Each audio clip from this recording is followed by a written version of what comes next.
Okay, I think we can start as more people are joining us. Dambash, hello everyone. My name is Serdar Sadi. I'm the director of the Institute of Social Sciences at the University of Rojava. On behalf of the Institute and the university's community, it's my true a pleasure to welcome you to the third lecture of the University of Rojava's Freedom Annual Lecture Series. Today, it happens to be also Eid Ramadan, and I would like to wish everyone celebrating a very happy Eid. Jajna Piroz be. We are honored to host Professor Alpa Shah for our third lecture. Thank you, Professor Shah, for accepting our invitation and joining us today. Professor Shah is with us from London, UK.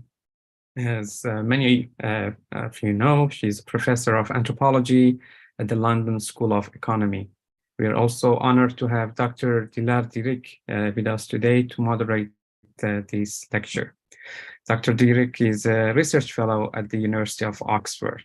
And in this lecture, Professor Shah will be in conversation with Dr. Dilar Dirik to talk about her book, Nightmarch among India's revolutionary guerrillas, which was a finalist for the 2019 Orwell Prize for Political Writing, the New India Book Foundation Prize, and the winner of the 2020 Association for Political and Legal Anthropology Prize. As the lectures before and our other events, we really wished we could host Professor Shah and you all on the university's campus in Rojava in this beautiful spring day in Qamishlu. But for now, Zoom has been a working alternative, of course, not desirable, but still an alternative for bringing us together. Let me make some housekeeping notes. This lecture is currently being live streamed on YouTube, and it will be accessible later on the university's YouTube channel. For those on Zoom, we have interpretation option from English to Kurdish and vice versa. As always, our friend Jalil Kaya is helping us today with interpretation. You can click on the globe icon on the right bottom side of your Zoom page and select Kurdish or English channel. This option is unfortunately not available on YouTube. We have allocated sometimes for the questions and answer session after Professor Shah's conversation with Dr. Dirik. You can write your questions in the chat box in the comment section or in the comment section on YouTube. Or if you're in Zoom, you can basically raise your hand and I will unmute you. Let me say that in Kurdish and also admit those who are joining us. دیسا دنباش جو همیارا گوتارا سهمینیا گوتارا سالانه آزادی زنگه ها روجاوا ایرو امدگل پروفسور شاه و دکتر دیلار دیرک به هفرانه او گوتار نها باوایی که زندی لسر یوتیوب بلاف دبه و پش راجی لسر یوتیوب هندکارن لیبنیرن جبوی کسی که نهاد زومه دنه دگل منه امکان ورگراندن جی انگلیزی و کردی هیا کردی کرمانجی هندکارن لسر ایکونا گلوب یا جیهانه یا لبنی راست یا روپلاخوا یا زومه بکرتینن و کردی هل بجیرن مخابن ورگرا کردی تنه لسر زوم هیا و جبوی یوتیوب امکان می ورگرنینه So before starting our lecture today, I just want to say a few words about our Institute of Social Sciences at the University of Rojava. Our institute is a center for research and graduate studies in social sciences, and it was established on October 11, 2020, based in Qamishlu in Rojava, or northern east region of Syria, with instructors and contributors from all around the world. The University of Rojava itself was founded on July 4, 2016, under the circumstances of war and repression in Syria.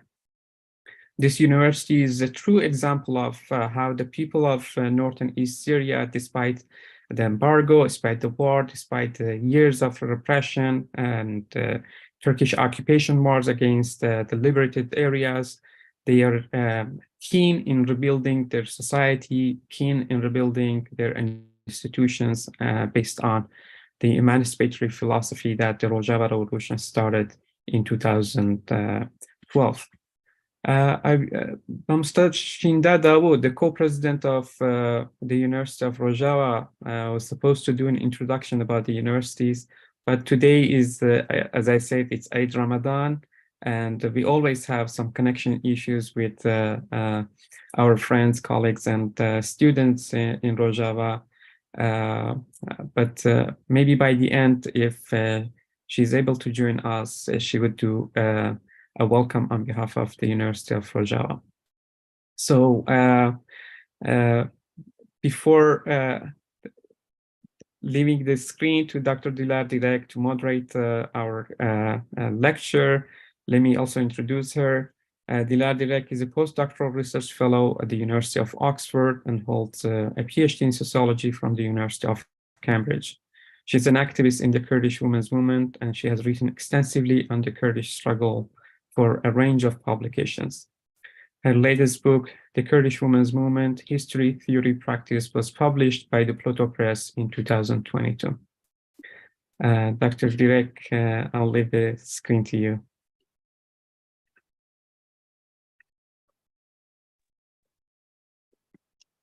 Hello, thank you so much, dear Sardar, for this lovely introduction, and very much thank you so much for your warm welcome.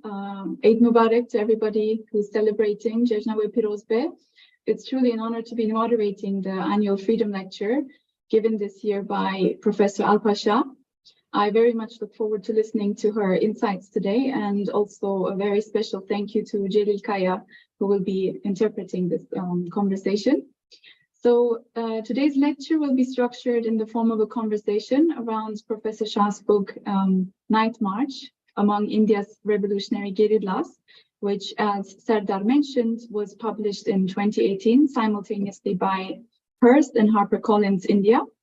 And as Sardar mentioned, this book has won several prizes, awards, such as the 2020 Association for Political and Legal Anthropology Book Prize, and it was shortlisted for the Orwell Prize as well, in addition to others. And it's a fascinating account, really, because it's a book. The Nightmarch book is based on Professor Shah's long years of research she undertook with Naxalite guerrillas across 7 nights, walking across 250 kilometers of hills and forests in India. This was part of her year and a half long living in a guerrilla stronghold of the movement, as I said. And this book is just one out of several others that she has written on the topic. It's very fascinating, and I recommend it highly to everyone, especially those who are interested in the possibilities and limits of anti-system politics today. So just a couple of remarks before I introduce the speaker in more detail. The Naxalite movement in India is the longest running armed revolutionary guerrilla struggle in the world today. It is also one of the last remaining to uphold the claim to fight for revolution against capitalism and imperialism. And in this sense, I think we would all agree that its experiences, its visions, and its contradictions as well offer insights and perspectives into many other contexts that we may be familiar with. As I mentioned, the book is grounded in Professor Shah's decades-old deep anthropological work on tribal indigenous communities in India, who are collectively referred to as Adivasis, and who are among the most disadvantaged people in the country. And interestingly, they, for reasons that we will hear more about later, came to develop a symbiotic relationship with the revolutionary guerrillas. So one question that guides Professor Shah's book is, what brings different people together to fight for egalitarian ideals in one of the most unequal countries in the world? And it's important to say that in terms of its depth and perspective, Nightmarch is very different from other accounts that draw on almost snapshot-like brief interactions and impressions based on short encounters with the guerrillas. And today we will also go beyond just the content of the book, we will also touch on questions around knowledge production in the context of political violence and repression. So it will be very interesting to hear about how the extent to which the nature of the struggle has also impacted Professor Shah's scholarly engagement. And of course, there will be time for questions at the end of the conversation. So let me just now read you a bit more about Professor Shah. Professor Alpa Shah was raised in Nairobi, Kenya, and she read geography at the University of Cambridge and completed her PhD in anthropology at the London School of Economics, LSE, where she now teaches as professor in the Department of Anthropology and also leads the LSE International Inequalities Institute Global Economies of Care research team. Much of Professor Shah's writing is based on long-term ethnographic research, living as a participant observer among the communities she writes about. And in addition to Nightmarch, the book we will discuss today, she also authored the book In the Shadows of the State, Indigenous Politics, Environmentalism and Insurgency in Jharkhand, India. And she's also the co-author of Ground Down by Growth, Tribe, Caste, Class and Inequality in the 21st century India.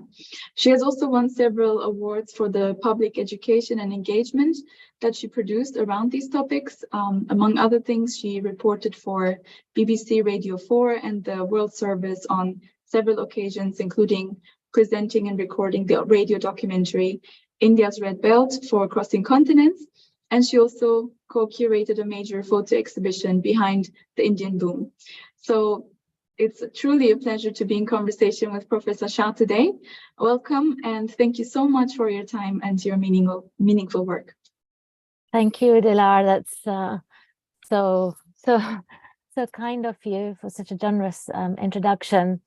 It's such an honor to be here with you today. I mean, this is truly the most inspiring university context one could possibly speak at. So I just really hats off and pay tribute to all of you.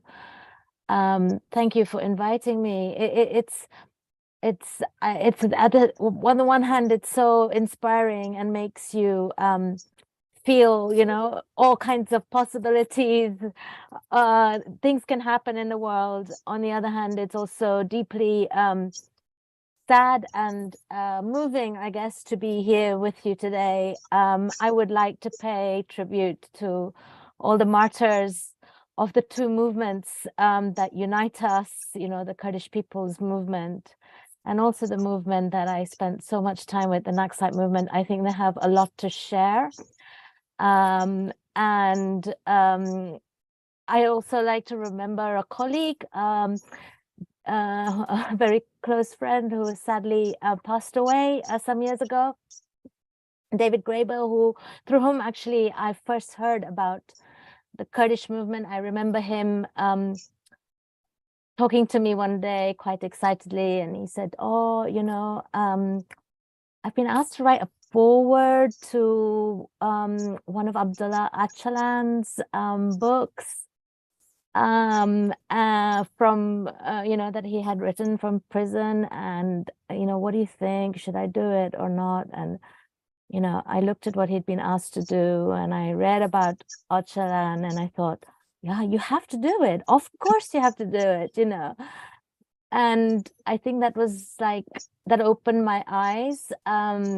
And then I delved into the histories and, seeing how the Kurdish movement and the Naxalite movement had both had these very shared histories, as so many other movements have as well, with roots in thinking about Maoism, but then, evolving and transforming, and so much experimentation, and so, moved on in all kinds of ways.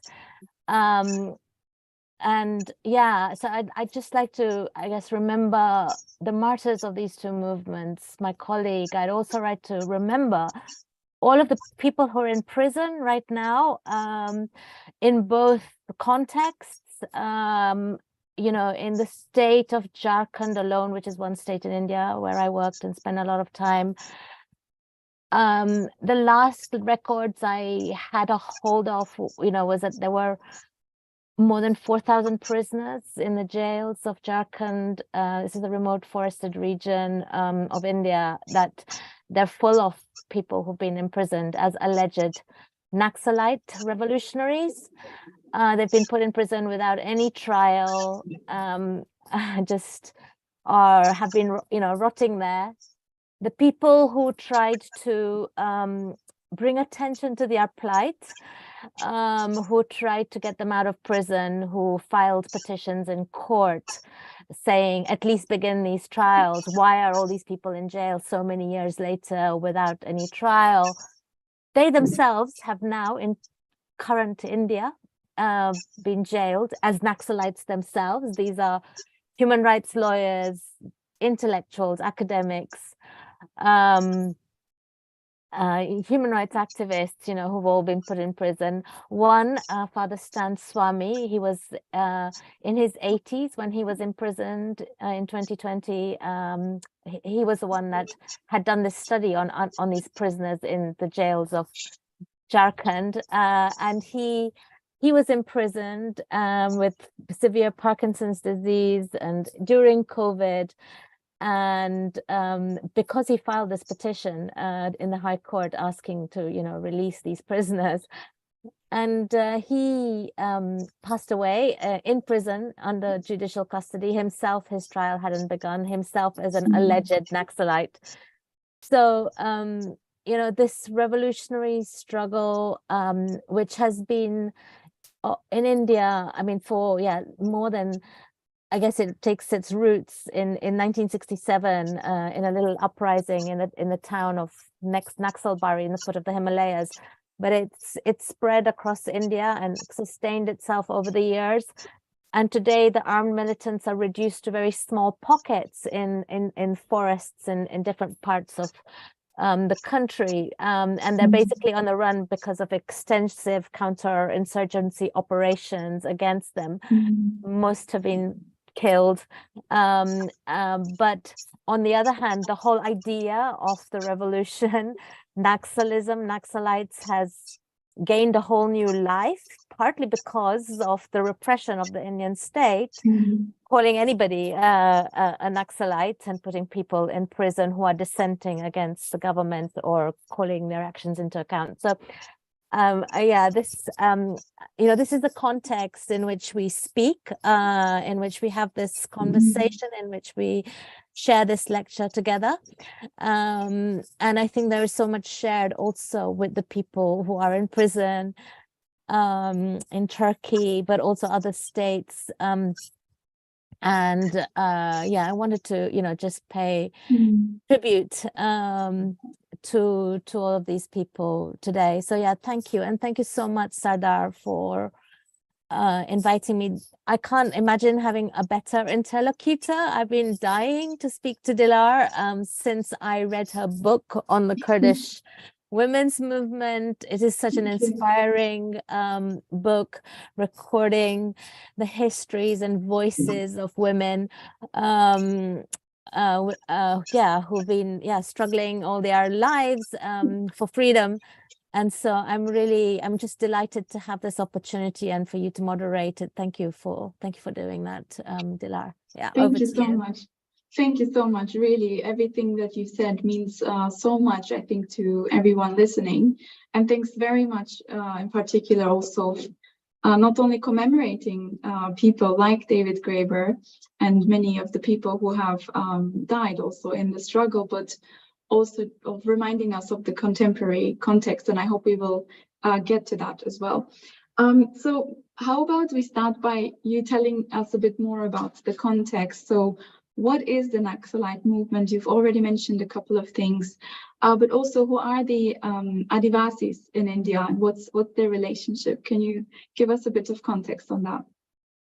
Yeah, thanks. Yeah, well, India has a very strong communist movement, which kind of began, I guess, in the 20s or earlier histories too.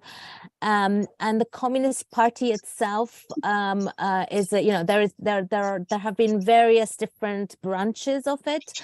There's a parliamentary party today. There's a parliamentary communist party which ran several states in India, Kerala and West Bengal being the most notable for many years, for decades, and have been noted for, especially in Kerala, for higher levels of literacy, for better development in those states. So there's been this long history of communist movements in India. And then, as with many communist movements around the world, these movements split over different ideological issues. And there were some who considered that parliamentary politics in India was inherently corrupt, and India needed a different path. So there was that kind of that line of thinking about whether to engage in parliamentary politics or not. And then there was another line of thinking which was about, how do we have revolutionary struggles? Who leads revolutionary struggles? And there was a Leninist position, which was, the workers lead the struggle. And then there, against that, in many parts of the world, there was the Maoist movement, which, took inspiration from peasants in the countryside leading the struggle. So the struggles should actually begin in the countryside rather than in the factories. And that, over time, these struggles should move into the cities and take over the cities. And the eventual aim for all of these different movements was, a more egalitarian society, a society that we have never seen. That those were the kind of goals. And so the Naxalites emerged from that kind of history, general history. And in 1967, in the foothills of the Himalayas, there was a little spark of a rebellion when peasants took over the lands of their landlords and said, we get rid of all our debts and we're going to claim our land back. And it was a militant struggle, and it was part of this Maoist movement that was growing, which was really started actually by students and intellectuals in the universities, and these were generally high caste people, Bengalis. But there were also different such movements that started in different parts of the country, again, usually from the higher caste, usually from the students in the universities. So, and they decided to go out into the countryside and unite with peasants and, spark of rebellions. And the Naxalbari rebellion in the town of Naxalbari became a particularly inspiring one, and it sparked the imagination of many revolutionaries who were, at the time it was the 1960s. You've got the Vietnam War going on in the background. You had anti-colonial movements in many parts of the world, taking shape. And so they would saw themselves as, international revolutionaries joining hands with all of these different struggles, beginning with their own local struggle. And so that's how it kind of started, and that's the Naxalite. That's where we get the word Naxalite from, that movement.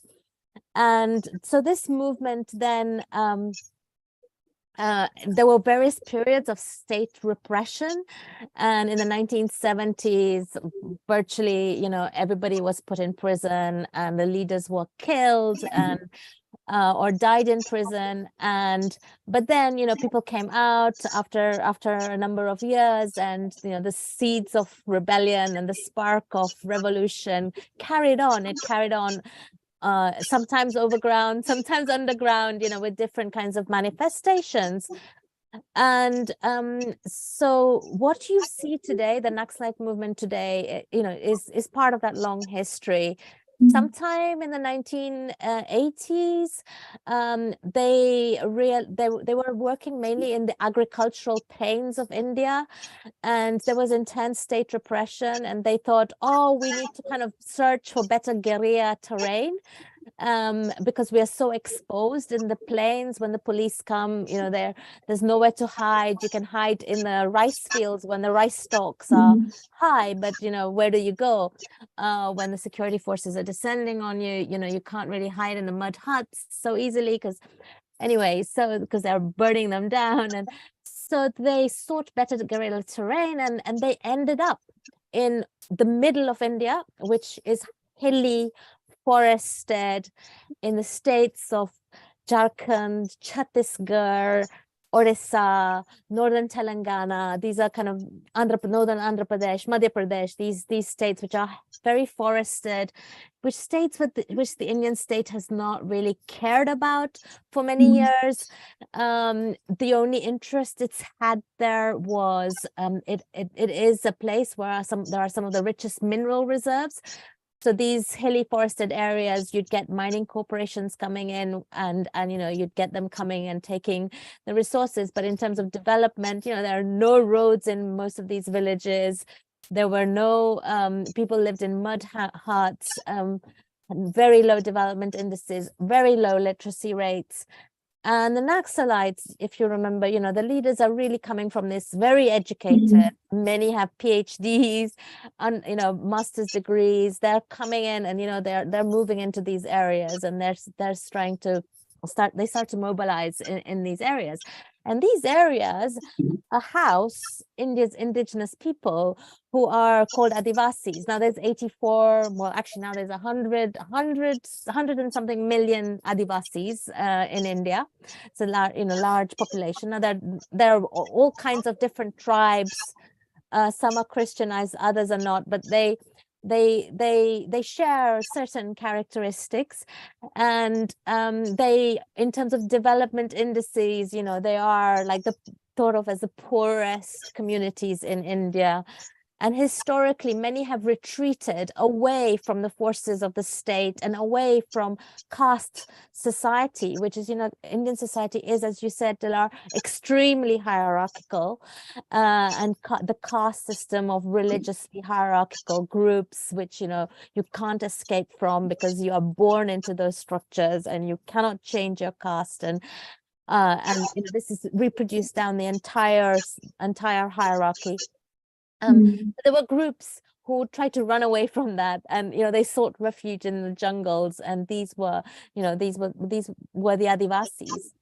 And so the Naxalites found themselves in these areas where there were these forest dwellers, who lived in mud huts and who had a very different kind of lifestyle to most of the rest of India. They were actually far more egalitarian than most of the rest of Indian society. Their women were much more emancipated, than a lot of the rest of Indian society. And so they found themselves in these forests, sharing the same space with these Adivasis, and eventually trying to, figure out how to enter their houses and how to enter their homes and how to make community with them. And these which is not an easy thing, because these are communities that have only seen outsiders through the state and very repressive forest officers who try and take away their forests, and police vans who come and burn down their houses, and so a very kind of history of deep oppression. And in the villages where I worked, I ended up in these areas by chance, actually. But where I worked, when I first went out there, that was 1999. Literally, when a vehicle would come, from the outside as state forces, people would run into the forest and just go and hide, so this is the kind of context. And so make community with these groups is not very easy. But then, because of the whole communist ideology, the Naxalites really worked hard on things like decasting themselves and declassing themselves, trying to get rid of the baggage of their past. And Nightmarch has a lot of instances of how, the small things count a lot, like how you enter somebody's house, or how, whether you wash your plate after you've used it or not, whether you will eat from the same plate as a lower caste person or not. So all of these little things came to matter a lot. And eventually, over the years, by the time I got into those jungles to study the Naxalites, I realized that In fact, I never thought I would study the Naxalites. I thought I would just study the Adivasis and how their lives had changed. I never thought I would meet a Naxalite guerrilla. But when I got to those areas, I realized that they were everywhere, in every household.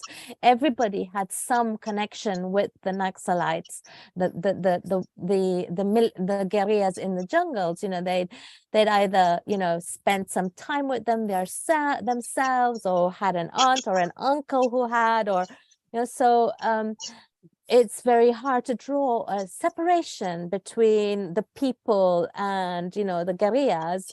They were very much enmeshed into those communities. So I think, I mean, speaking to you, Dilar, I think there are differences too in how, you know, the Kurdish movement has been able to sustain themselves. But in India, you haven't had areas which have been completely only taken over by the Naxalite movement.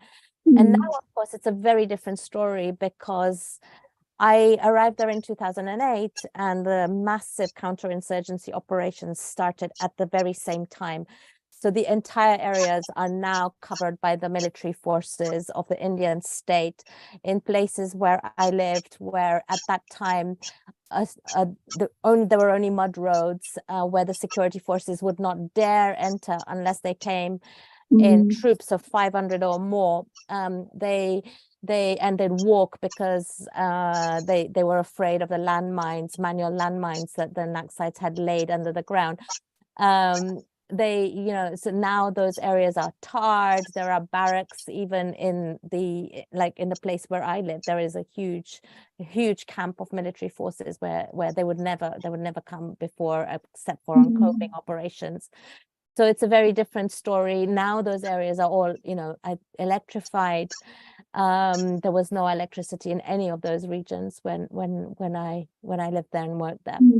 So yeah, so this is to give you a little bit of backdrop to the Naxalites and where we're at now, and also the Adivasis. Yeah. Thank you. And I think it's very interesting to hear you also explain the ways in which these little things matter a lot when a movement, a struggle tries to embed itself in these communities. And in many ways, you have done that yourself as a researcher. You've lived among the Adivasis for many years, and that's how you encountered the Naxalites, and you describe this process in the book as well. So can you talk a bit more about the story behind your research? Why did you come to focus on this topic? What was your experience? And also, I hope we can later talk a bit more about, you know, just the role of intellectuals. But maybe for now, can you say a bit more about how you came to this topic? Yeah, sure. Well, I'm no different to any anthropologist, really. I've been trained in, you know, the classical kind of traditions of like long-term fieldwork and participant observation. That especially at the LSE, where, you know, our students still spend 1.5 years living with the communities that they write about. And, you know, this is not living in the cities and going in and out of those areas like I was encouraged to do. I mean, Jharkhand is a place which was notorious, you know, at the time when I went there, and still is, you know, my middle class friends would just say, no, you can't go and live there. It is like the most violent place. You know, you can live in the cities and go and take a car and come back, and, you know, but to live in those villages was, you know, something that actually many people tried to prevent me from. But in that sense, I'm kind of very similar to any anthropologist who goes and spends time amongst the communities, who learns the local language. But I think like my interests have always been in relation to addressing inequality and how do we do that, and, you know, the struggles that are in the way, you know, the people that are trying to do that, and the struggles that are in the way of that, and the contradictions. And I guess my first, I mean, just to very quickly go over like how I ended up in Jharkhand, it was completely by chance. I had distant roots in India. I wanted to go somewhere where I knew no one, though, because as an Indian woman, you know, with Indian descent, it's very difficult, I think, to do research in many parts of India because I didn't want to be treated as a daughter, and I didn't want, I didn't want the restrictions that I would have as a daughter in a very patriarchal society. So I wanted to go somewhere where I knew no one, and that happened. That I had a professor who was in Jharkhand at the time, and he said, "Why don't you come and check this place out?" So I ended up there, and so. But I guess that's the issues in some ways are universal that face places like Jharkhand, but in the other sense, my first book was on Indigenous rights and Indigenous rights movements, and I guess I was trying to get my head around, both the beauties of these movements, but also the problems, because when you have movements which are around identity politics, it's very easy for kind of thinking for more class-related issues to get removed from the picture, and identity politics can be a very dangerous and toxic game. And so I wrote this book, and then I realized that actually issues like material issues of like livelihoods and the mining and labor relations and all of these things were super important, and cultural politics often kind of negates those issues. And so I became interested in issues around class and how to understand class inequalities, and movements that were trying to work on that. And then I realized that actually the most serious movement to do this, was actually taken up arms and has been underground, all these is there in Jharkhand. And at first I wrote them off as kind of protection racketeers, because I basically thought, wow, what are these guys doing? They're actually just coming into these areas, these guerrillas, and they're, the next big men in the area, and they,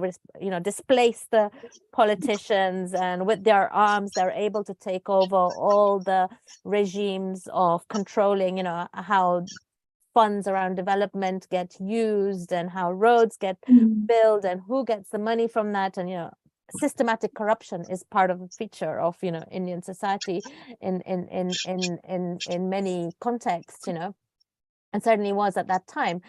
And so I'd written them off as protection racketeers, but then when I came back to England after my first long research, which was I spent about 2.5 years for my PhD research there.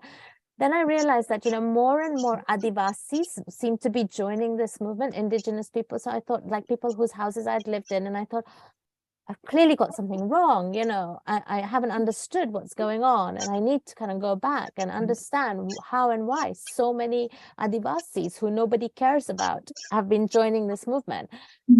And so that's, there were actually some reports, like the Independent did this huge 2-page cover story on this movement and all the indigenous people, the tribal people joining this movement. Sometime I must have been, I think in the early 2000s.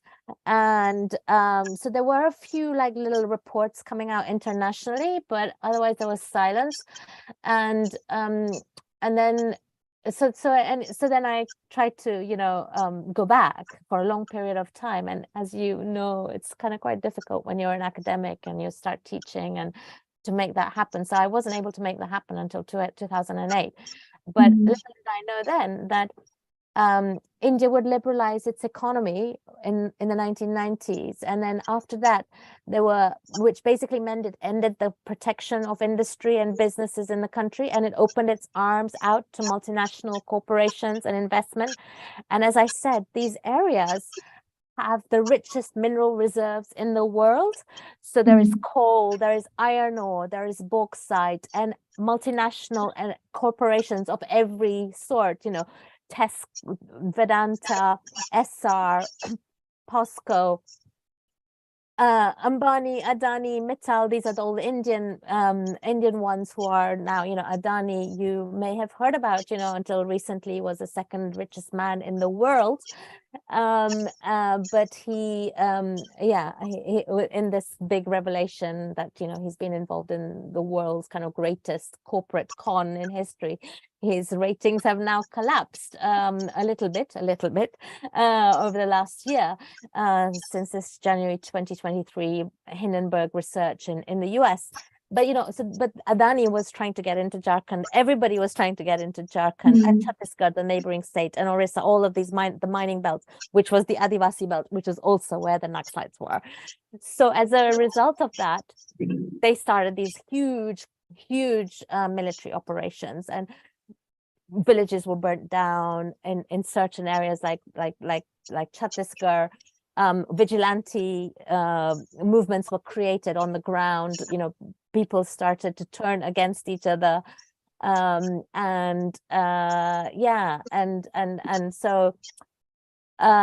I entered, I guess, at that moment, at the same time. I was going in the areas, and so were all of these huge numbers of security troops. And so I couldn't have. I think I thought that I wouldn't be able to complete the research and stay there, but I was. And so yeah, that's kind of my story. And Nightmarch, I guess, is the result of is a result of that long experience. And yeah, you said something about knowledge production, but yes, I don't know if yeah, I think we can come back to that later, because I think it's for me, when reading your book, it was really interesting to see also how you structured it around this march. So you had the chapters organized around characters and around the days and the different themes based on your observations. So you were also drawing on all of this long-term research you had done. And in the book, you know, I found the structure very compelling, and I found the reading very engaging. You discuss these different issues and dynamics, like caste, class, gender as well, and also why people are joining the movement, why are they staying in the movement, and why are they leaving as well. And you do that through the stories of individuals. So I think before we get into maybe other questions around knowledge production in times of war and violence, I'd like to ask if you can maybe give us a sense of these characters, so we can get a bit more of a sense of the nature and the substance of the book. Yeah, maybe just introduce us to the different characters. Who are they? What are their personal stories? And what do also their behaviors tell us about the larger context? And I just would like to hear also why you thought this is a good way of organizing the book. I thought it worked very well. And yeah, so maybe we can hear a bit more about the details of the people in the book.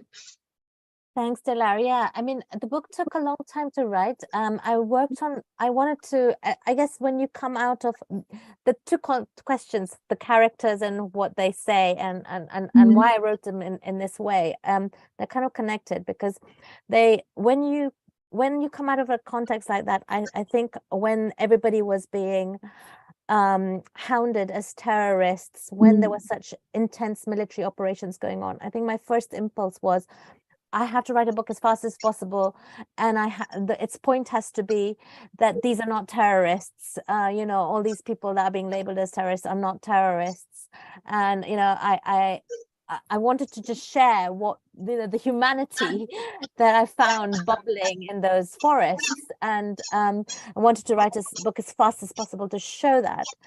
And then I realized that it would be a mistake, because I'd be cutting short, like, I guess, the depth of the experiences, the lessons, the analysis. And I did that. I did make a radio program, as you said, you know, very soon after I came back, and to a certain extent, some of the kind of public engagement had made me feel okay, I don't need to do that. Then there were other books that came out, like Arundhati Roy wrote a book called Walking with the Comrades, which had an essay on a 10 days she spent in Chhattisgarh with the Naxalites. And so that reached an international audience. And so I felt that, to some extent, she basically said that these were tribal people fighting against the mining companies. And to a certain extent, which, that kind of need to reach an international audience and to show that these are not terrorists, that had kind of, in my mind, been satisfied a little bit, or rather in my heart. And so I worked actually on a lot of academic articles. So I wanted to think about the relationship between religion and revolution, spirituality and revolution, which I also find so interesting in the Kurdish movement, with especially in thinking about Öcalan and the notion of martyrs and what that does to movements and how that keeps them alive. And so also renunciation and like leaving everything behind, and ideas of liberation which already exist in Indian contexts, but are then transformed into a revolutionary context. So I wanted to think about these issues. I wanted to understand, I wanted to get my head around gender issues, because on the one hand, this was an incredible movement which had these amazing women revolutionaries who had really tried to think hard about the relationship of patriarchy and class within revolutionary movements. Some really inspiring, amazing women. But on the other hand, I also felt that, the Adivasis I lived with, in some ways, the women were so much more emancipated than any other part of Indian society, and that the movement sometimes failed to see what was already there in those areas. And so then I had all these questions about, the path of revolution, and the idea of, going through stages that the Naxalite movement had, that you have to go through stages. Oh, okay, these Adivasis, they're anyway, going to be relegated to the past. They're going to have to transform. So, and can we have, and I guess I got much more thinking about much more anarchist ideas, and thinking about utopian thinking and thinking about, do we need this kind of transitory changes, also the analysis of the movement. I think, Sid, you put something about the independence of India having any impact on the Communist Party and or the Naxalites. The Naxalites said that India is a semi-colonial nation. It's still, that it is colonialism is going on, and that's why we need this revolutionary struggle. And this whole analysis that they had, which to me seemed kind of quite outdated, because they were really working on this idea that Mao had of, we need to go through, we are a semi-feudal, semi-colonial society, we need to move through different stages of the revolution in order to get to where we need to go. So and was that analysis correct in the current day, when you have these huge multinational corporations that are trying to get access to this land, when people haven't really faced landlords like in the Adivasi areas in the same way as in the Khas Plains? Does this analysis, is this analysis? I wanted to think about all of these issues, which were both, which were, I guess, which have disturbed and concerned revolutionary movements all over the world. So I worked on all of those issues. And then when I wrote Nightmarch, when it came to writing Nightmarch, I knew that I had to try and reach an audience, as wide an audience as possible, because things like Stan Swami's report was coming out. There are all these people in the prisons of Jharkhand as Naxalites, and I had to show, I felt I had to show that what is going on in those areas, which was beyond any of the binaries of these guys are incredible rebels or romantic revolutionaries, or that they are terrorists, because it was a much more complex reality. And so I wrote Nightmarch as I did. I framed it around this march, it was quite an extraordinary march, and I felt that what happened on the march was a metaphor for the history of this movement, was a metaphor for what happened to the movement. So it itself was a story, much wider story than just going on a march. And then through the march, I go into different characters. And to me, those characters are kind of quintessential characters of different kinds of people that have come together in this movement, and the beauty of them, but also the contradictions, and also how and where the tensions lie, and how it can all fall apart. So so I guess at the center of the book there are four main characters, maybe four main characters. The first, his name is Gyanji, and he was a high caste intellectual from a very well-to-do family, who had, who very educated, who had left behind all of his past, who had broken with his family, and who had been underground in the revolutionary struggle for maybe 24, 25 years by the time I met him. And to me, he was the quintessential kind of long-term revolutionary with deep history in the movement, the high caste person who had tried to decaste himself and declass himself, and so a lot of the book is and I think about his ideas of renunciation and revolution, and the idea of martyrdom through him and through my conversations with him. And he's also, in a way, he's there throughout the book, and I have deep sympathy for him, but I also have a lot of arguments with him in the book, as these are real arguments that I had with him, and I guess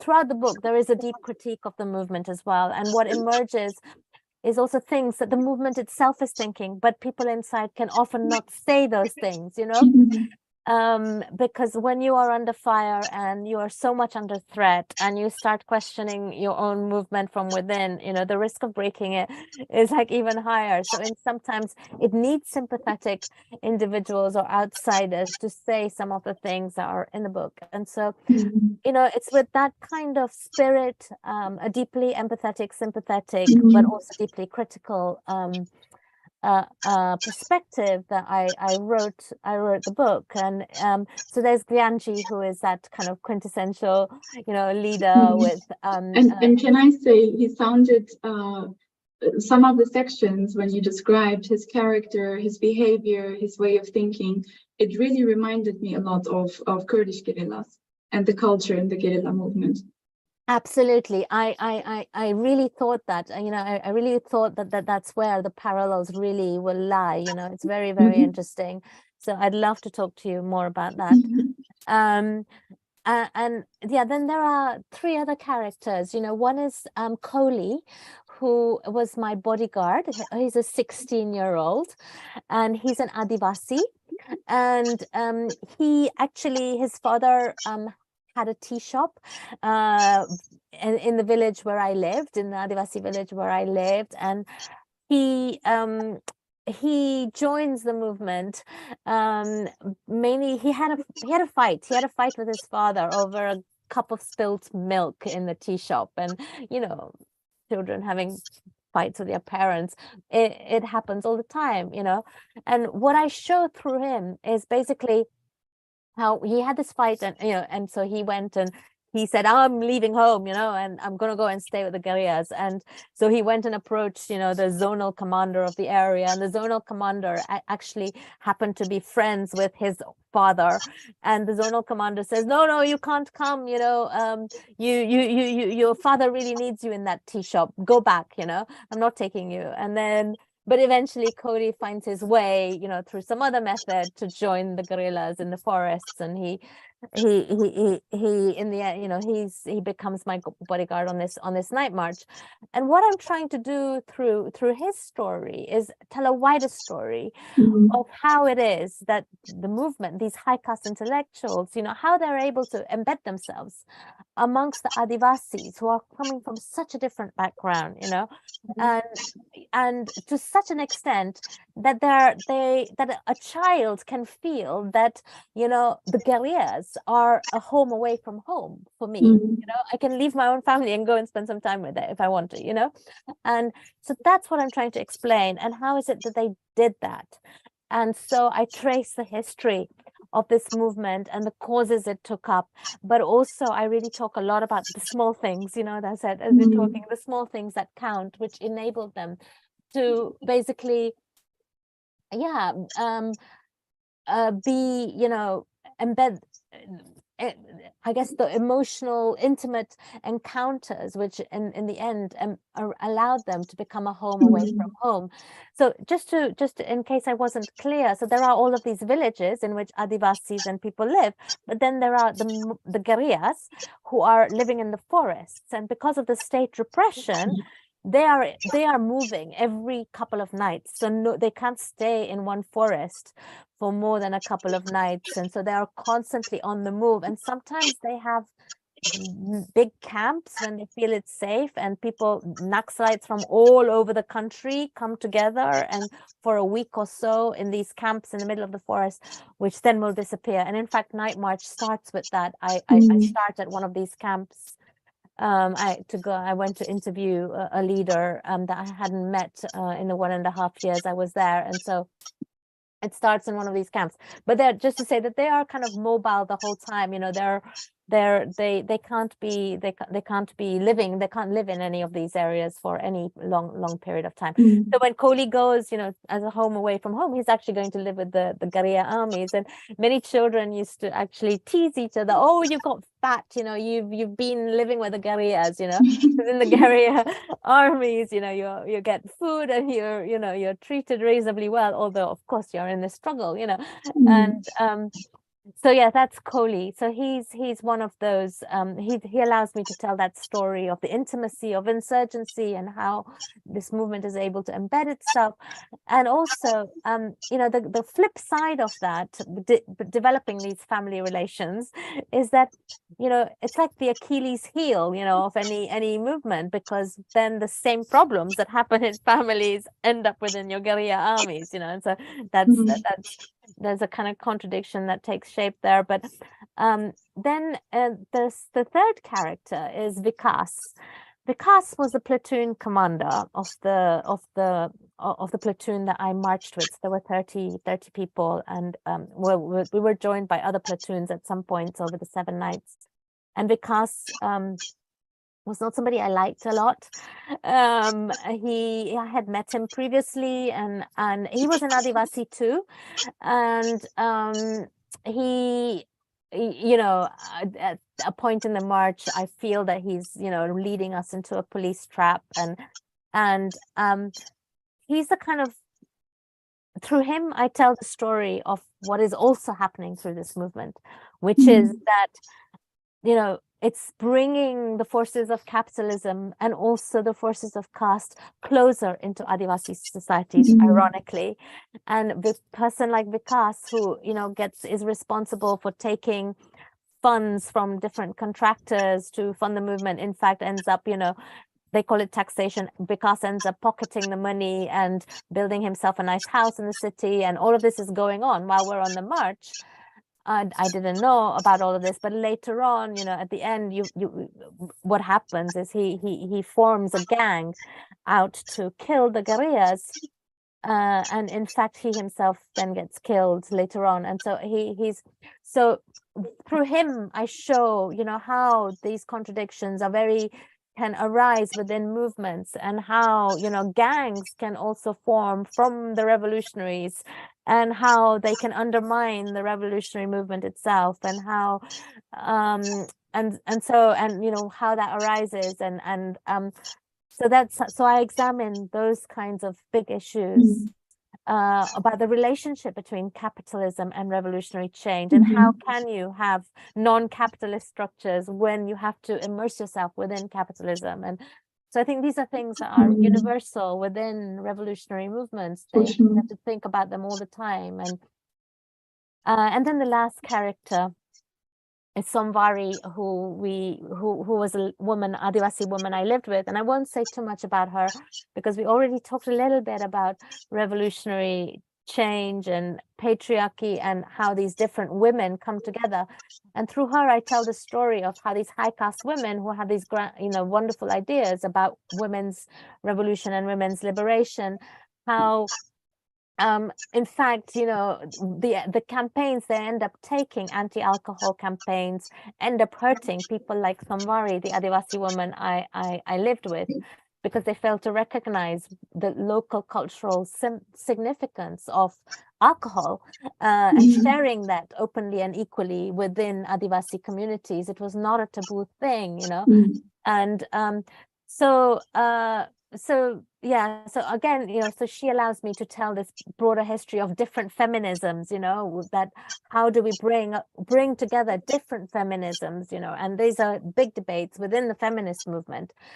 How do we bring together Black feminism, the Black feminist radical critique of, the feminist movement? I think you see that very much in chapter on Samvari. With which I end. It's actually in some ways my favorite chapter, but it's also kind of the tragedy of the movement. Yeah. Sorry, a very long answer. Oh no, I think it's fascinating, and I think this is exactly what is so compelling about the book, that you're talking about a revolutionary movement and its ideals and its practice and its relationship to communities, also through these contradictions. And I really, really would love to see your book also translated into Kurdish and Turkish and Arabic and many regional languages, because I think there's so much insight that in some ways, of course, is different to other contexts, but also you really touch on very universal issues, I think. And so I'm a bit mindful of time, and I still want to ask you a couple of things, and we have people who want to ask questions as well. So on this note, I just want to remind people that you can post your questions on the chat. So I wanted to, as previously mentioned, talk to you a bit about this, what does it mean also to be someone who writes and thinks and produces knowledge in such times, because many scholars and activists, or people in between, journalists as well, grapple with all kinds of ethical and political issues and challenges when it comes to exactly this. How do you write and present reality, if you will, in times of war and political violence? And so in your view, what does it mean to be critical, as you said, also, and also ethical when studying political movements and actors who, as you said, have sometimes their own problems, who behave in problematic ways, who sometimes commit war crimes or abuses, who have to often compromise on their ideals, but who at the same time are being targeted by states through surveillance, criminalization, repression, and states, of course, often, and you said this already in the context of India, and the same applies to Turkey and other places as well. States often use the war on terror rhetoric and infrastructure also to crack down on wider constituencies, which includes marginalized communities like the Adivasis, but also social movements and democratic opposition. So, yeah, just long story short, what is the responsibility, in your view, of intellectuals in times of war and violence, and on such issues in general? This is something I'm also personally thinking a lot about, and I think you have so much insight to share. Thanks so much, Dilar, for this excellent question, which is so difficult to answer. And I think, of course, it all depends on different contexts, but I'm very, as Noam Chomsky said, is like quite a while ago now, several decades ago, I think it's our responsibility in the universities to be writing against the injustices that we see and face on the ground. I mean, we are in a sense a kind of last refuge, and despite the kind of corporatization of universities, there are still spaces of refuge within it. And I feel that that is my responsibility, that I have a space in the university context right now. That's to use that and to keep that space of refuge within the university context. But I think it's very complicated because you know, the pressures are so against you to do that, to write a book like Nightmarch, for example, which tries to make accessible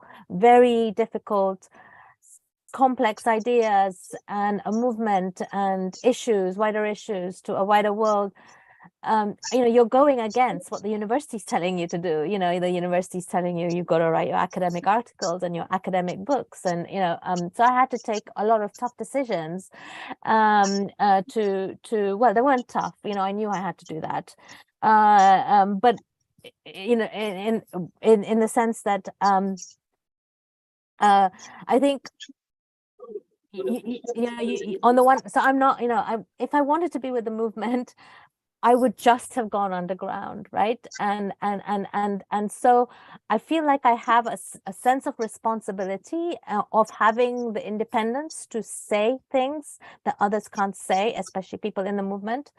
And this responsibility, I guess, in this wider context that we have, where there is so much repression exactly on movements like the ones, you know, that I spend so much time with, to also show, you know, the humanity of those movements. And then now in the current Indian context, when there are so many friends who are also in prison, you know, who are professors in universities, who are human rights lawyers, who were trying to work, you know, for the Adivasis against the mining companies, who are trying to look at all of these prisoners in those jails, and trying to, you know, think about Dalit issues, think about bring together alliances between different movements, you know, and these people have all been targeted.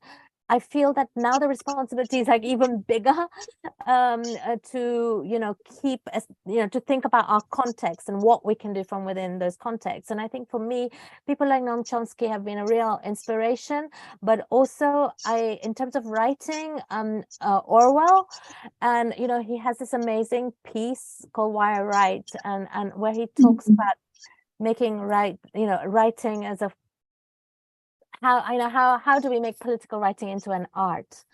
And, you know, he goes through these kind of various different accounts of why we write. And, you know, he was obviously working in this kind of context of totalitarianism, think, you know, the Spanish Civil War, and our contexts are different. But in a sense, I guess, you know, many of those issues are still with us. And how do we make, you know, political writing into an art? And we're always writing with biases, right?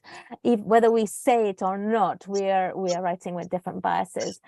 So how do we, you know, convey the limitations of what we're writing about, but also convey the bigger messages, and how to, you know, I thought a lot about that, you know, and that's why I wrote Nightmarch in the way I did, through these characters, and to reach, I guess, as many people as possible, whilst always maintaining at every point, you know, there are all of these ethical decisions that you have to consider in context.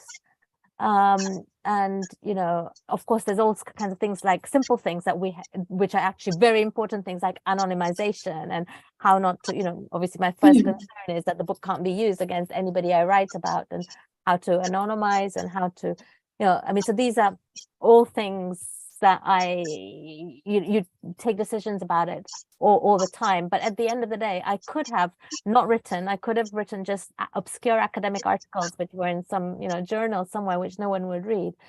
But it felt more important than ever to write a book like this, which conveys the tragedy and the humanity at the same time, which is empathetic but also critical. And yeah, it's about the value.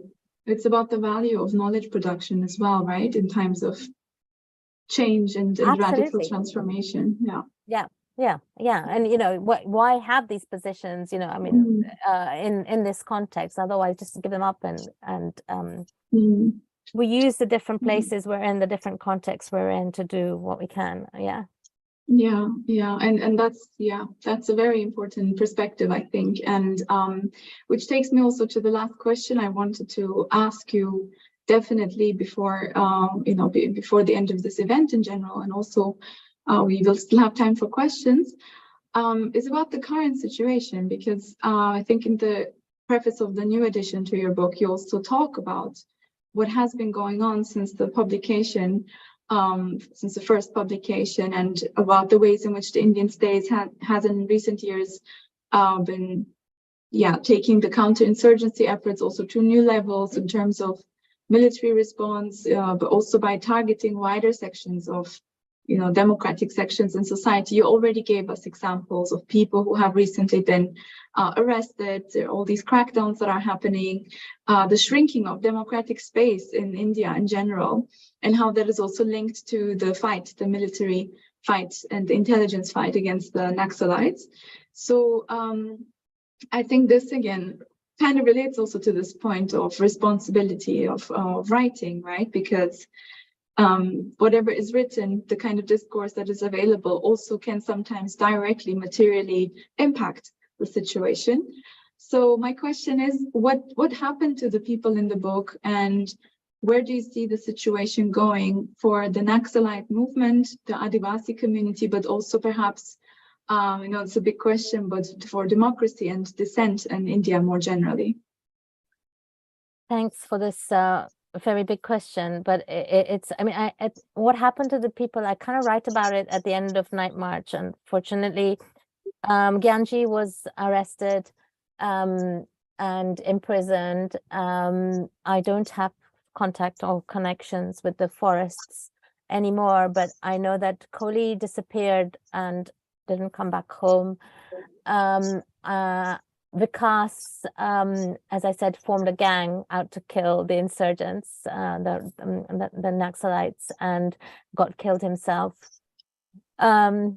Somvari, I actually managed to speak to her husband because he goes as a migrant labor to Chennai, and so through him I know about the militarization of the area. And so that's the immediate kind of situation. The characters, the Naxalites themselves are reduced to, I think, very small pockets, and I don't know how, there are some action, the great tragedy of such movements is that in this context, the only thing you can focus on is arms.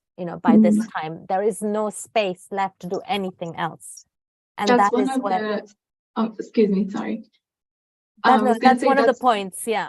Exactly, where somebody says that you can't really do education or building things when you have to fight, right? That's right. So that's how you get Frankenstein's monsters, like that's what I call, well, actually Gyanji calls Vikas, because you can't, there's no space for political education, there's no space to have, these discussions. And it's basically, so right now it's very much, down to arms. And I think at that point it really becomes, big issue, like, we have to question those arms. And that's what I do in the book. I question the taking up of arms through the stories and analysis of the cause. And so in terms of the country at large, of course, the Prime Minister claims that it is now not only the largest democracy, but the oldest democracy in the world, displacing all the Greek claims, and that it is a mother of democracy. So we are in the country which is the mother of democracy. On the other hand, so many professors who could leave have left the universities. They are in the UK or the US or wherever they can get. NGOs have been closed down. Like I think one report I read was like more than 14,000 NGOs had to close shop. They've been targeted by the state through claims of there's something wrong with how you get foreign funds, or you've registered yourself. It's almost impossible to get any foreign funds into the country. We now have a government which is the BJP, the Hindu right, and they have a very, very long history going back to the 1920s. They were set up with deep admiration for Mussolini and Hitler, and they have an incredible infrastructure. For all of these 100 years, they have been doing deep work in all areas of Indian society. They have schools everywhere. They have NGOs of their own. They have infiltrated every structure of Indian society. And there is a big crackdown on journalism. The mainstream media has been mainly co-opted. A few independent voices are being brutally silenced. So all of these things are very much going on. The people, the activists on the ground who were, democratic rights activists, so they're not Naxalites, they never took up arms, but there were people who would, like, if there was, the state said, oh, we killed, all these Naxalites, 40 Naxalites in one place. These are the people who would go out there and see what actually happened and find that actually, no, they didn't kill 40 Naxalites, they actually just took people and killed them, or, they will say, oh, we killed some Naxalites in an encounter there. That's not what happened. They'll say that, oh, we picked up, so-and-so, they actually picked up people, tortured them, and then, killed them, and then presented them as killed in some forest, So these people, the people who are uncovering all of these things, doing all the fact-finding missions, of which there is a long history in India, because there was once a very repressive regime, and in the 70s, Indira Gandhi's emergency. So after that, many democratic rights organizations cropped up all over the country. Those people, they are very hard to target because they are activists. They don't have bank accounts. They have bank accounts, but they don't take foreign funds, or they're funding their own initiatives. It's very hard to get rid of them. And these are the people that are now being imprisoned across the country as well. Like the famous case that I talked about started with Stan Swamy. He was part of 16 individuals called the BK16, who were all wrapped up in this one famous case called the BK case. I won't go into the details of it, we don't have time, but you can look it up. I mean, it's been covered by many international media as well. And they were picked up from different parts of the country, and they were put in jail. They overnight, over a series of nights. In 2018, many are still in prison, and Stan Swamy died in prison. It was said that they were plotting to assassinate the prime minister, and that they were Naxalites. So this was a big Naxal plot to assassinate the prime minister, and so that was the claims that were made by the police at the time. And so this Naxalite label is now being used to incarcerate like much wider sections of society, when the rebels themselves now are just a small little minority trying to survive in the hills. So it's this weird thing that Naxalism has gained like kind of new fire at the very moment when the movement itself has been completely repressed. And of course, there are all kinds of collaborations. I mean, we are all complicit in this, in the sense that we welcome the regime. India is a big player in the West. It's needed as a counterpart to China. It's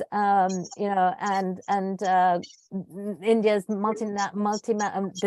billionaires are some of the world's most famous richest men, and control they control so much of the West too.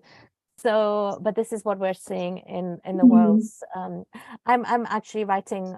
I have a new book on all of this, which I'm working on right now and about to submit. So, that's going to be a very, very important contribution, and I think it's going to be a very timely intervention as well, because I think this shrinking of spaces for political action is not just the case in India. It's happening in many other places as well. Yeah. And I think it's very important for social movements and political groups to learn from such experiences. Yeah.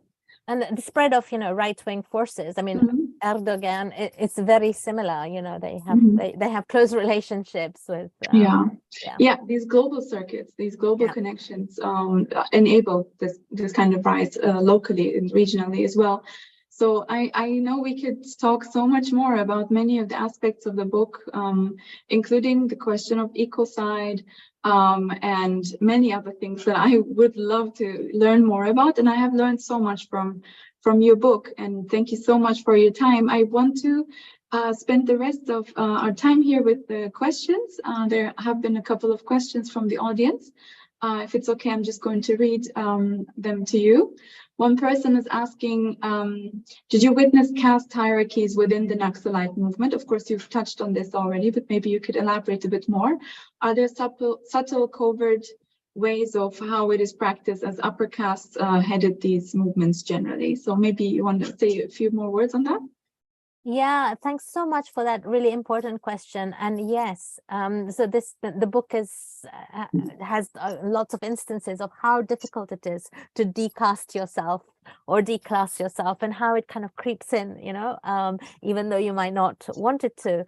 And so without like going, I guess, into elaborate examples, I'd say that yes, decasting or declassing is a very, very difficult thing. And and in fact my whole analysis of the women's issue is part of that, that the rise of how is it that there is this failure to recognize the communitarian egalitarian values that already exist amongst the Adivasis, and so I look at the contradictions between caste and class and gender and tribe, through that. So it's throughout the book,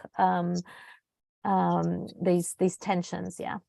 Yeah, another tension that I've noticed, and someone is asking here as well, and you describe it at length in the book, is the relationship to the state, and how in some ways not just capitalism but also statist cultures can be brought to communities who don't really have not really assimilated into them, but also generally this relationship between politics and the state, and what kind of model for society people have in mind when engaging in such struggles. So one person is asking whether the movement recognizes and accepts the national sovereignty of the Indian state, or whether it would want to establish its own state, how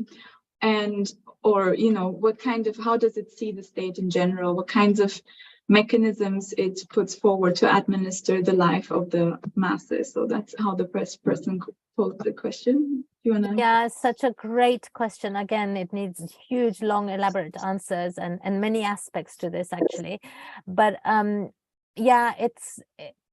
guess its vision was very much they're patriots, and they want to. The initial vision is to take over the state and then establish something, different over time, but that takes time itself, right? So, but that is that, this is the stages kind of idea that I was talking about, which I think, needs some deep rethinking rather. And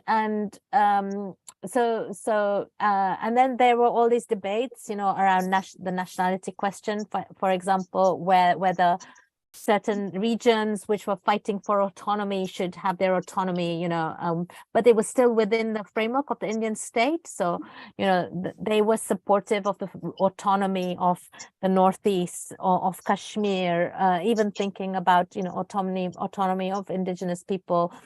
But then what does it, what do you put in place, right? And this is what what the heart of what you're getting to, which I think it's so difficult to get away from the statist ideals, and then even in the struggle itself, like how your relationship with the Indian state itself, on the one hand, you're fighting it, but on the other hand, you're bringing it closer into people's lives, into people's who actually have other ways of being in the world. I have this whole I've done quite a lot of work on thinking about democracy and different ideals of democracy, and how the Adivasis had these ideals of democracy whereby, for example, leaders were elected through sortition.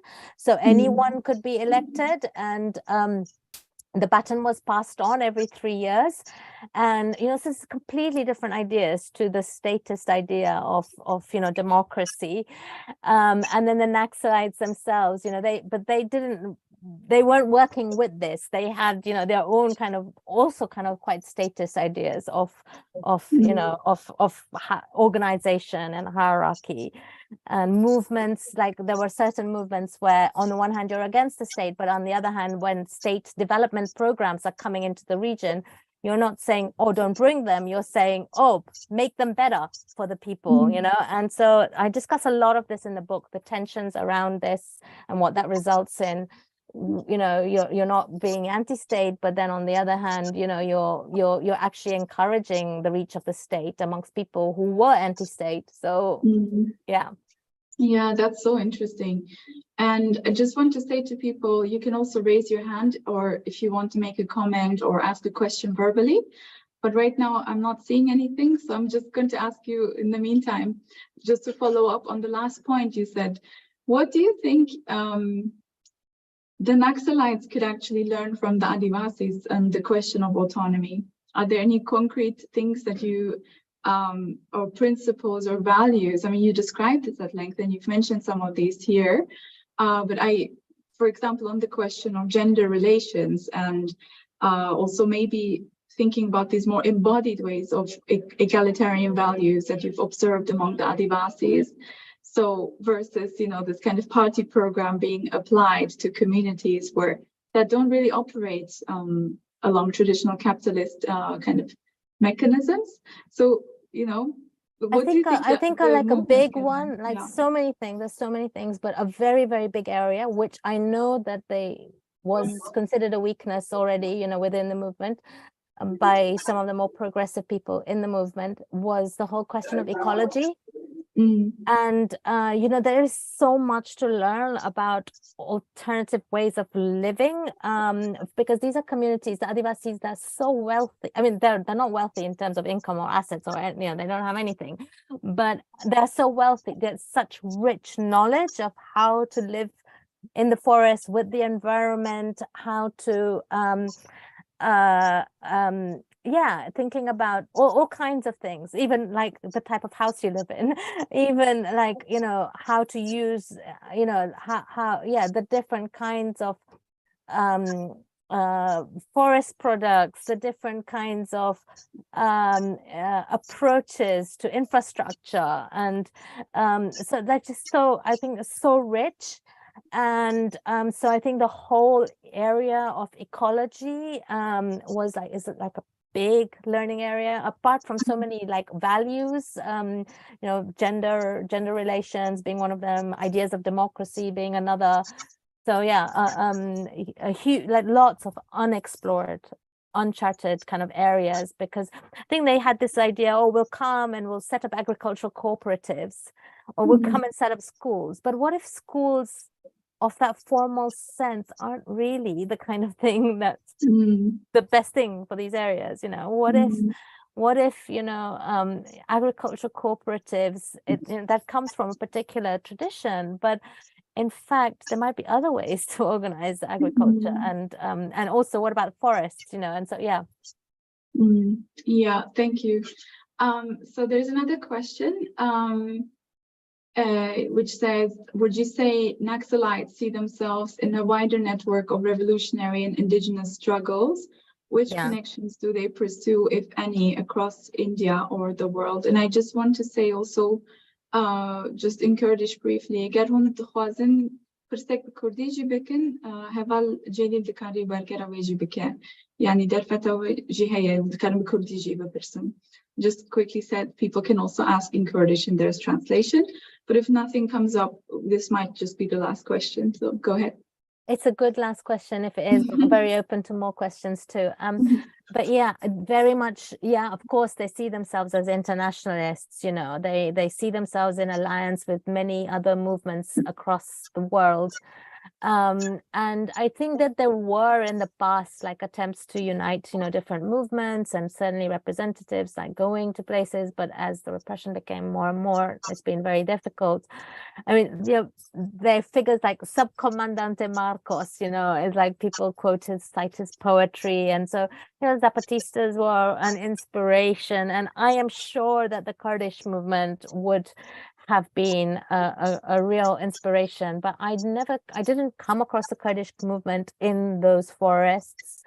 But I'm not sure why that is, but maybe people didn't know. I don't know, you have to think of this struggle, which is like 25 years, like, no, actually much more, underground, like, and so, but 25 years, Ganji was there for 25 years, but there are others, been there even longer. And So yeah, I think yeah, I don't know if I answered your question, Madi, but yes, definitely in alliances with other movements. And of course, FARC was another one that's long, there was a long connection with them too. And you know, trying to learn from the Filipino movement, the Peruvian movement. I mean, there are, yeah, number of different struggles. Just another question came in. If it's okay, do we have time?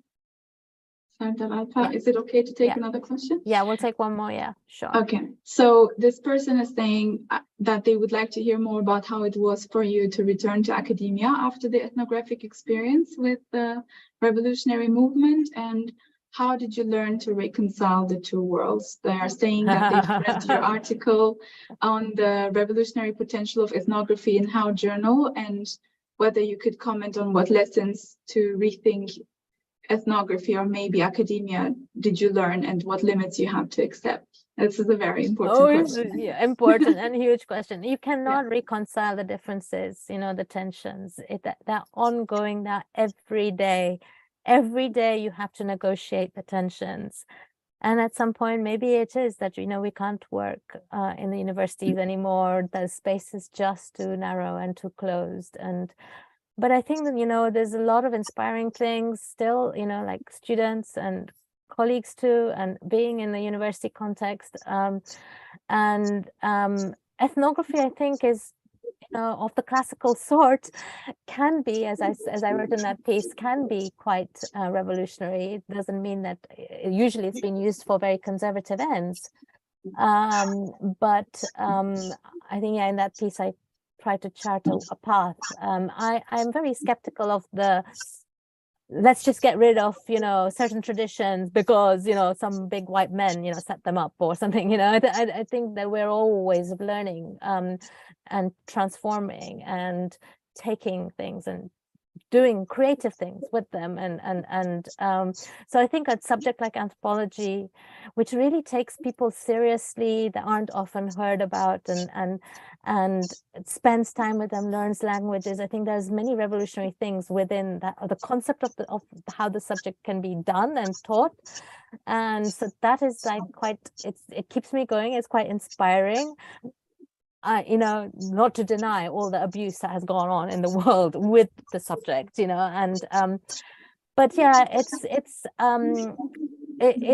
you can't, you know, I think for me, having a deep connection with activists on the ground, having a deep connection with and debate and being immersed, not just in, I don't, most of my work is not about just academic debate, you know, it is deeply immersed in concerns of transformation and in people who are trying to change the world in whatever different forms, you know, and to make things better, to make them more just, to make them more egalitarian. And so I think my work I've always tried to create that space in whatever I do. And sometimes it's difficult, of course, it's difficult every day. But as long as we can keep on doing that, I think, yeah, an unsatisfactory answer to a difficult question, but you know, there are inspiring colleagues, you know, like, I mean, look at you, what are you doing in the Rojava University? It's so amazing, you know. Look at you, Dilar, you know, David, you know, who we began with. I mean, there are all these inspiring people, and so, you know, and I think everybody is involved in real struggles, concerned with real people's lives, you know, who are facing extraordinary repression, who are going, you know, and who have themselves been fighting all their lives, the good fight, you know. And I think if we can always be connected to that and, you know, remember what is important and never forget that, no matter where we get on the hierarchy, you know, I mean, because that is what it is. There is an academic hierarchy. There are things you have to do, you know. Yeah, I think that's important to keep those. We end where we began, in a sense, you know, how to keep spaces of refuge. Zoom is providing us with a refuge, bringing us together right now, you know, and that's amazing. You know, how to subvert the spaces that are put on you, and how to create new things from that, you know. I think I learned a lot about that, I think from the people I worked with, and I see that in this space here, what you are creating here, these lectures you created, the university itself, the Rojava University. So thank you. Thank you so much, dear Alpa. This is a very, very important point to end on, I think. And of course, we could go on for many more hours to hear more about your insights from the work you've done, but also your experience of, being a political person also in an academic space, as being someone who cares about questions around justice and oppression in the world, and trying to translate that to so many different audiences is certainly not a difficult task. It is a difficult task. And you have already created so much space for other people, and you're certainly someone that we all look up to. So it was a huge honor really to have you have you give this lecture today. Thank you so much for your time and for your meaningful work. I really hope that people in Kurdistan and elsewhere will be able to read about these struggles also in their own languages very soon. I will thank you once again and pass on to Sardar. Wow, such a fascinating conversation. Thank you so much. Thank you, Professor Shah. Thank you, Dr. Dirik. This was really wonderful, something that we really needed. So refreshing. Thank you.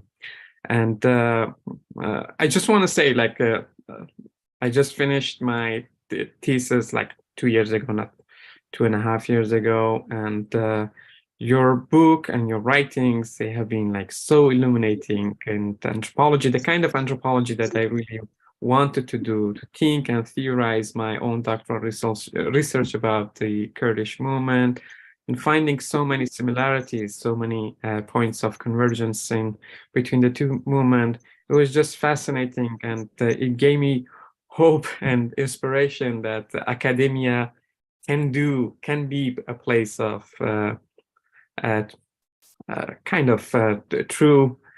true would be a big word, but some sort of representation of those movements that we want to talk about, do research, and show our solidarity. And with that, I also would like to extend our gratitude really to Jalil Kaya, who has done the interpretation work for this lecture and for previous works. To the poster designer of the lecture, who unfortunately has to remain anonymous, and to all of those who helped us to organize this event. And just before ending this lecture, I would like to remind that our institute is continuing working on different seminars and programs. We actually have a summer school program this year coming up in June. The theme would be grassroots education, especially among Indigenous people, and epistemologies of struggle. And hopefully we'll have a speaker from Adivasi community in one of our seminars. The details of the summer school will be shared with you soon. You can follow the university's Facebook or Twitter page, and you can see some updates there. And with that, we come to the end of our lectures today. Again, today was Eid, Jazn Piroz be, Eid Mubarak. Have a wonderful weekend, and stay safe and healthy. Take care. Thank you.